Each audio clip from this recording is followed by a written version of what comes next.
정말 이것도 온 국민을 충격에 빠뜨린 사건이죠. 진주 흉기 방화 사건 얘기를 해보도록 하겠습니다.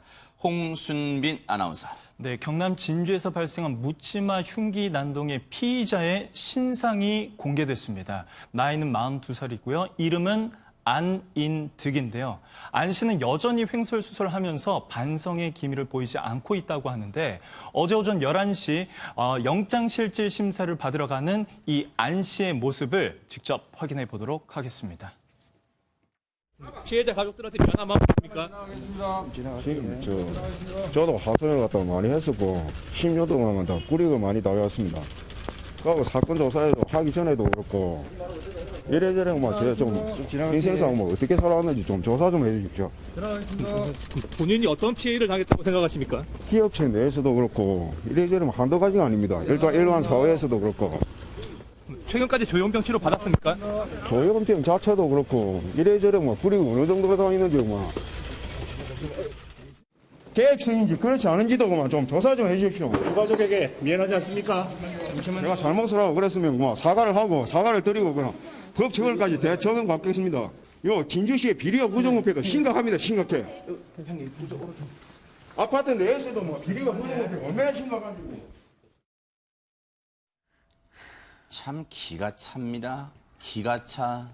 진짜로 저런 말을 내뱉고 있어요. 그리고 뭐라고요? 죄가 있다면, 잘못한 게 있다면 가정법이에요. 지금 저런 잔혹한 범죄를 저지르고도 지금 저런 말이 나옵니까? 김동철 교수님은 저 사람의 상태, 저 사람의 발언 어떻게 보셨습니까? 지금 모든 시청자들이 이제 듣고 있으면 아마 아실 거예요. 사람을 이렇게 살인을 하고도 어떻게 저렇게 태연스럽게 이야기를 할 수 있을까? 네. 그리고 말도 안 되는 소리를 횡설수설하듯이 합니다.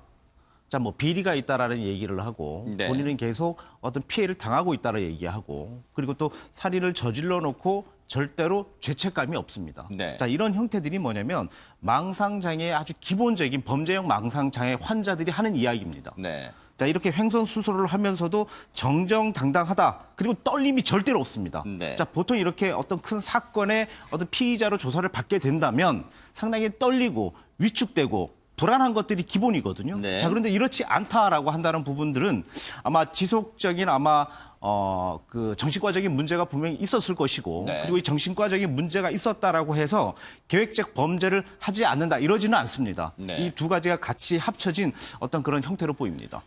앞서 말씀드린 것처럼 경찰은 이 안인득의 신상을 공개를 했습니다. 나이, 이름, 그리고 얼굴까지. 하지만 이 적극적인 방법으로 공개한 게 아니라 앞서 보신 것처럼 이 영장 심사를 바로 가는 이동 과정 등에서 마스크 등을 씌우지 않고 그냥 얼굴을 언론에 다 노출시켰습니다. 그런데 앞서 안인득이라는 사람이 경찰 진술, 저 취재 기자들을 앞에서는 하지 못했지만 경찰 진술했던 내용을 그 CD 만든 걸 좀 보여주세요. 지금 경찰이 뭐라고 얘기를 하냐면요.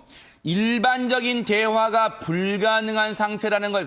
그만큼 지금 횡설수설하고 있습니다. 이런 말을 합니다. 국정농단이 나를 해하려는 세력에 의해서 일어났다. 10년 동안 불이익을 당해서 홧김에 범행을, 즉 무슨 기업체 얘기를 했어요. 10년 동안 기업체에서 불이익을 당해서 홧김에 범행을 저질렀다. 그 다음 얘기 좀 보여주세요. 누군가 CCTV를 설치했다. 집에 벌레와 쓰레기를 던졌다. 모두 한 통 속으로 시비를 걸어왔다. 이런 진술을 했다고 하는데 김윤희 프로파일러님 보실 때는 어떻습니까?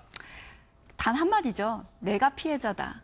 내가 했던 행동들은 정당한 것이었다. 나는 누가 나에게 위협과 폭력을 행했기 때문에 나도 그에 대한 가품을 했을 뿐이다라는 네. 것을 정당화시키는 것뿐입니다. 네. 그래서 자신의 행동에 대해서 나는 합당하다. 그러니까 조사해보고 내가 얼마나 피해를 입었는지, 내가 얼마나 사회의 진정한 피해자인지 너희들이 한번 봐라라고 하는 당당한 태도인 겁니다. 그런데 앞서 영장심사, 구속 전 피의자 신문을 받으러 가는 안인득의 모습 저희가 보여드렸습니다마는 혹시 이인철 변호사님, 지금 재판부 영장 전담 판사의 판단은 뭐였습니까? 살인과 방화 혐의로 당연히 구속해야죠. 이런 사람 구속 안 하면 누구 구속하겠습니까? 네네.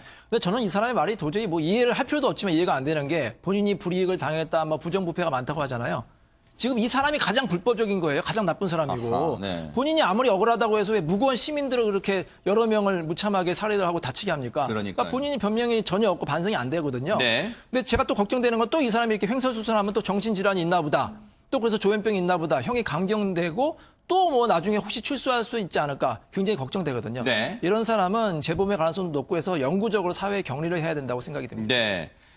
지금 최단비 변호사님, 저 안인득의 신상 공개하는 건 그냥 경찰이 무슨 뭐 언론이 요청하니까 하고 그런 건 아니잖아요. 아니죠. 이 신상 공개는 법에 정해져 있고 신상공개위원회를 열어서 신상 공개를 할지 여부를 결정을 합니다. 근데 어제까지 알려진 바로는 조만간 신상공개위원회를 개최를 하고 그리고 나서 영장실질심사의 결과가 나오면 결과가 나올 것이다라는 이제 예측이 나왔는데 신상을 공개하기로 결정을 했죠. 그래서 지금 성명, 그리고 나이, 그리고 얼굴을 공개하기로 결정을 했습니다. 근데 네. 얼굴을 공개하기로 하는 방법으로는요, 뭐 적극적으로 사진을 언론에 제공하고 이러한 방법이 아니라 네. 보통은 이제 언론에 노출이 되는 뭐 법원으로 이동을 한다거나 네. 검찰로 이동을 한다거나 이런 이동 과정에서 마스크를 안 쓴 얼굴을 공개하는 그런 소극적인 공개 방법을 이제 택했고요. 네. 이번에는 이 안인득 같은 경우에는 뭔가 좀 심신미약이라든지 이런 정신병력적인 것이 있기 때문에 혹시 신상 공개 결정이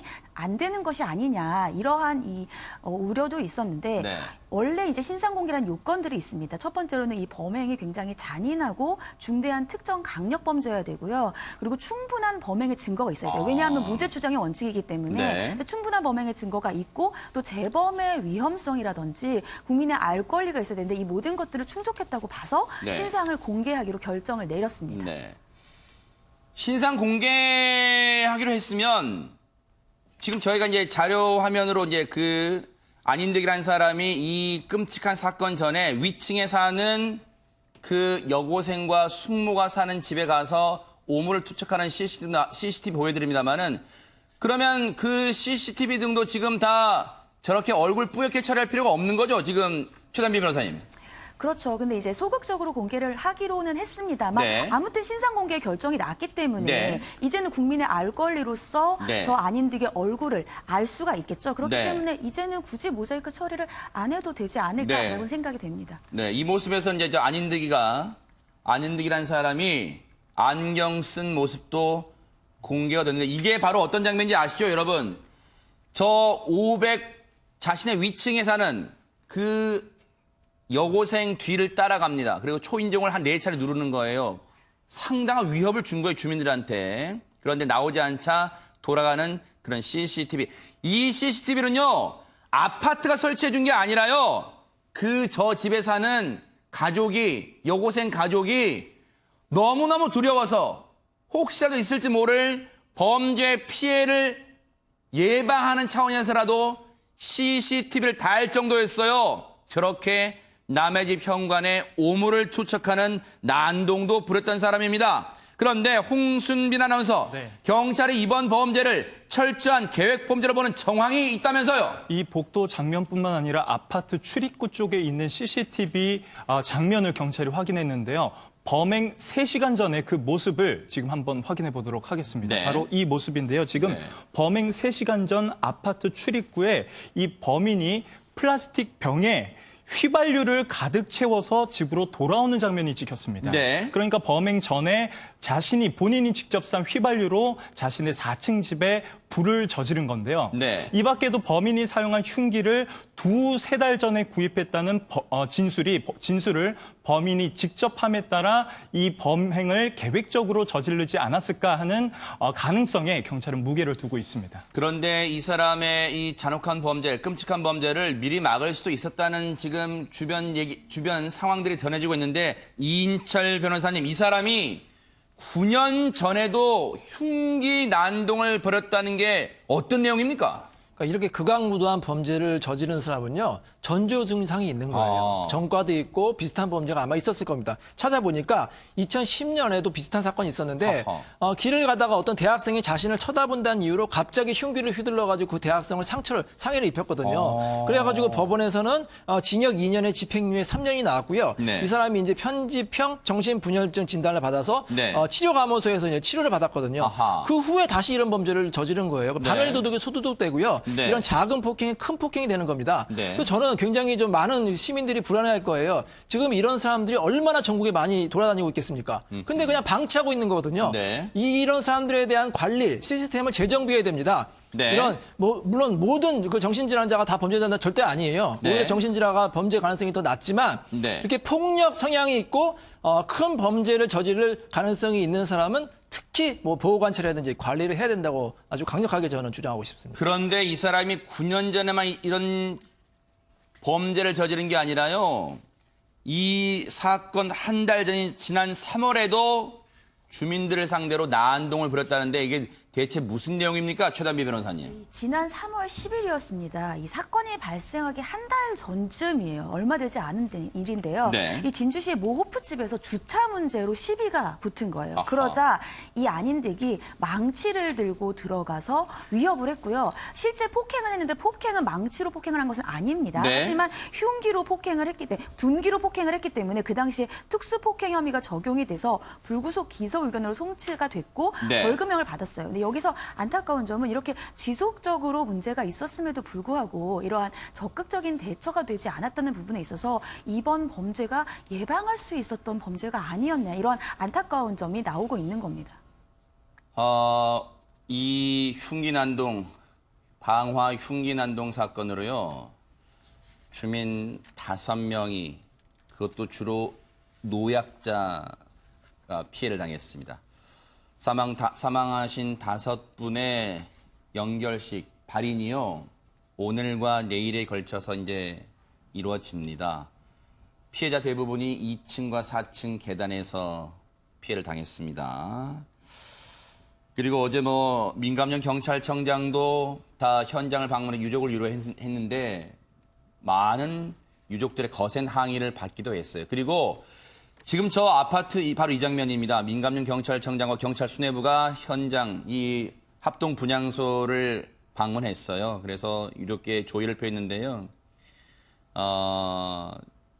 거센 항의를 받았어. 그동안 경찰이 뭐 했느냐?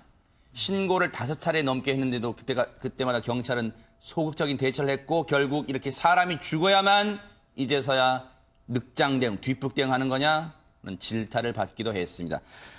더 걱정되는 것도 물론 더 걱정이라는 표현은 제가 정정하겠습니다. 걱정되는 부분이 있습니다.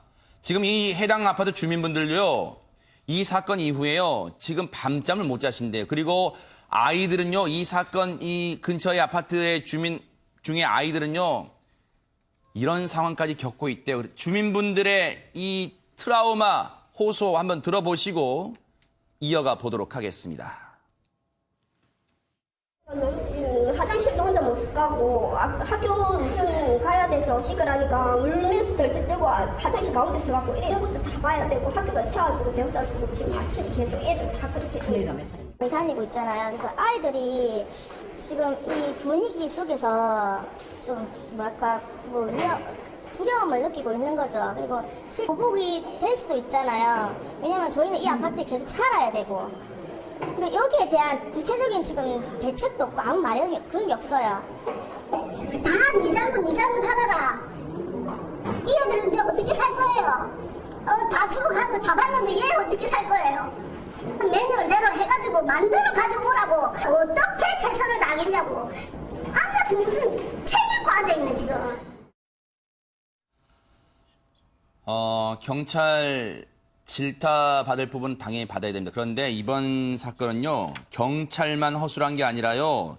지역의 진주시도 마찬가지고요. 그리고 해당 아파트 관리사무소 그리고 이 사람이 치료받던 병원 이 모든 게 총체적으로 이 기관들이 허술했어요. 방치한 거나 마찬가지예요. 병원 밖에 버젓이 있는 환자를 방치했습니다. 3년 동안 치료를 받지 않았는데 방치한 거예요. 경찰만 나무랄 게 아니라요. 각 기관들도 책임을 져야 됩니다. 책임에 자유로울 수 없다는 거. 대책을 마련할 수 있을지나 걱정이 됩니다.